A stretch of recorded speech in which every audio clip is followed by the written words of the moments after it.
Hello, SVUE students. It is the week of March 8th. Please stand for the Pledge of Allegiance. I pledge allegiance to the flag of the United States of America and to the republic for which it stands, one nation, under God, indivisible, with liberty and justice for all. Now it's time for the Avid Spartan Pledge.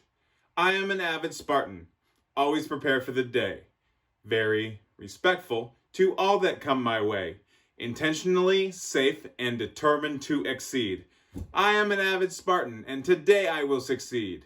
Avid Job Highlight! This week's Avid Job Highlight will bring music to your ears. Literally. That's right. Today we're talking about a career musician. A career musician is someone who makes a living out of music, either by performing, producing, or behind the scenes promoting. This also includes teaching music. Just as there are different genres of music, there are also different jobs in music. A music producer is someone who manages the budgets, suggests lyric changes to songs, and is important in the overseeing of the sound engineers. Another job is a session musician. A session musician works on creating or recording specific musical parts for a composition, usually specializing in one particular instrument. On the other hand, a composer writes, directs, and creates music for a variety of genres, such as movies and video games. A music teacher is someone who teaches kids or adults techniques on singing in a choir, playing in a band, or orchestra, or sometimes a combination of all three. They work with students of all ages on concerts and other events that include music. They do that on top of meeting parents, grading, and assigning homework. You might think that we're done, but we're not even close. A music arranger reimagines an existing composition and adapts it to instruments, voices, and rhythms, and different tempos. It creates a new sound of a piece of music, such as remixes. There are also several behind-the-scenes jobs. We'll have to look at jobs like a recording engineer. A recording engineer is someone who sets up and operates recording equipment and is responsible for creating, modifying, and producing the music. If you've ever seen the giant soundboards with a lot of buttons and knobs and sliders, a sound engineer is someone who has to know what each of them do and how best to tweak them during the recording and then after the recording. Another behind-the-scenes music person is the artist manager. An artist manager is someone who deals with discovering, critiquing, and helping marketing plans for artists. I'm talking, of course, about musical artists. A tour manager is responsible for organizing, planning, and conducting long-distance expeditions,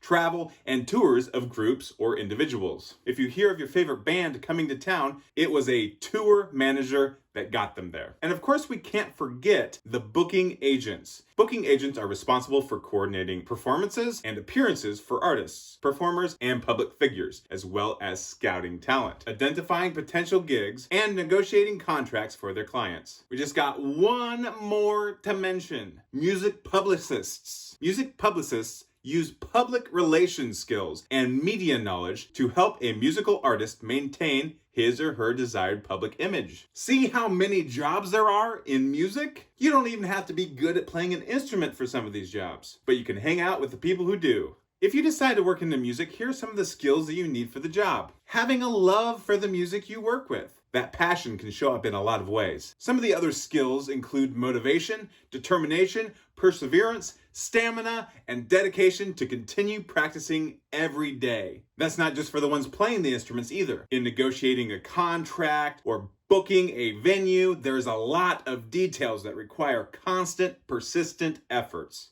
It also is great to have relatability because that helps build your fan base, or the fan base of your artist. And flexibility, as you work with a lot of different people and you work long and irregular hours. It also benefits you to work well as part of a team, have a good dose of creativity, and self-discipline, good time management, good communication and interpersonal skills, and understanding and resilience as you take on criticism and accept the rejection. When you put yourself out there, oftentimes, not everyone will like what you do. But don't focus on the haters, focus on those that love what you do. If you take band, orchestra, and choir, it will prepare you for a lot of these different highlights. Also, it benefits to know math for the business side of things, as well as, if you've noticed, there are a lot of fractions in music. Eighth note, quarter note. You should also focus on language arts because a lot of lyric creation comes from an understanding of the language that you're singing in. Also, there is a science to music. You can dig into the effects of sound, its effect on people, and that can improve your game overall. Some of the colleges in the area that can help you on your way to becoming a career musician include Eastern Illinois University, University of Illinois in Champaign-Urbana, Illinois State University, and Northwestern University. If you need a good band joke, how do you make a band stand? You take away their chairs. I want to give a special shout out to two people. First of all, I want to thank Mr. Jones for his weekly research into all of these jobs that I highlight for you. I also want to give a shout out to Miss Wilford, who specifically helped in his research this week. What better person to ask about music career than a music teacher? Black History Facts. Louis Daniel Armstrong, born August 4th, 1901, was nicknamed Satchmo. He was an American trumpeter, composer, vocalist, and actor who is among the most influential figures in jazz. His career spanned 5 decades, from the 1920s to the 1960s. And multiple different eras in the history of jazz. Armstrong was born and raised in New Orleans, coming to prominence in the 1920s as an innovative trumpet and cornet player. Armstrong was a foundational influence on jazz, shifting the focus of the music from a collective improvisation to solo performance.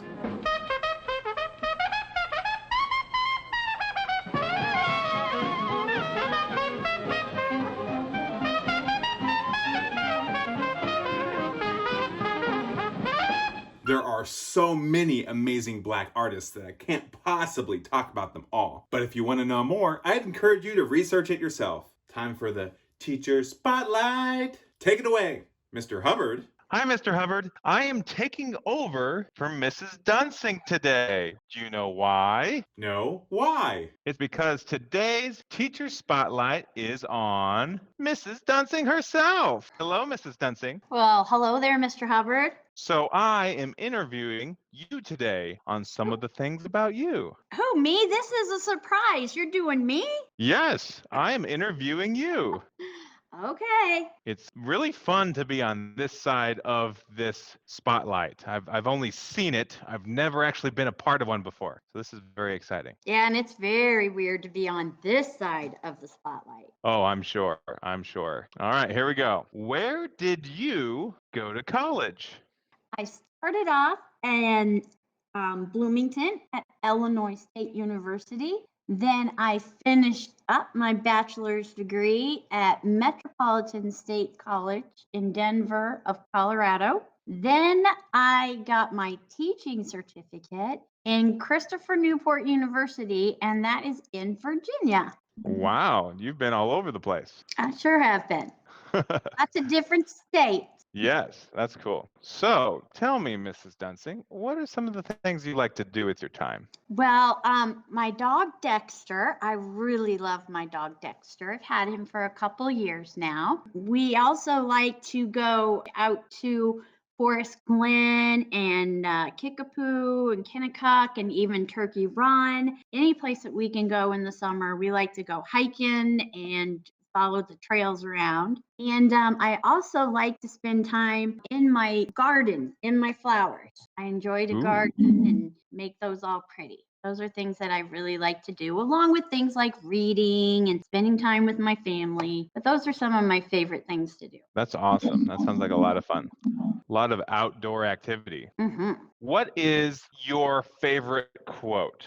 My favorite quote is, "You are stronger than you know, braver than you believe, and smarter than you think you are." And it means so much to me because people seem to always doubt themselves. And I do that also. Everybody does. And just always I have to remember that I'm stronger, and kids have to remember too that they're stronger than they think that they are, and braver than they are, and smarter than they think they are. And that will just give you the confidence and give you the power inside of you to do great things. That's awesome.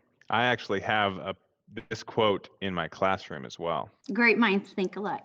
Yes, they do. I feel like this was really short, but thank you so much, Mrs. Dunsing, for joining us for a little change up on our Teacher Spotlight. Well, thank you for having me. I really had fun being on this side of the questions. Well, good. Have a great day. Hey, thank you. You too. All right, back to you, Mr. Hubbard. Time for the special day of the week. Pi Day is on March 14th, and any day that combines fun, education, and pie is a day worth celebrating. Pi is also known by the Greek letter and is a constant value used in math that represents the ratio of the circumference of a circle to its diameter, which is just about 3.141592653559, and so on. Whew. Time for the joke of the week. Did you hear about the mathematician who is afraid of negative numbers? He'll stop at nothing to avoid them. Get it? Because nothing is zero? Time for a question for you. March 14th is Pi Day, but it is also a famous mathematician's birthday. Which mathematician was born on Pi Day? This week's shout out goes to Miss King's class. A few of the only animals that have opposable thumbs are monkeys, gorillas, and apes. However, I do want to give a quick shout out to Miss Fidel's class because they did their research and found out that opossums and red pandas also have opposable thumbs. Way to do your research. Have your teacher email me the answer to this week's question for a shout out next week. I'm going to leave you with one last word. Meticulous. Meticulous is a word that means marked by an extreme or excessive care in consideration or treatment of details. I give meticulous attention to the creation of these weekly announcements. I really hope you enjoy them. I'm Mr. Hubbard, and I'll see you next week.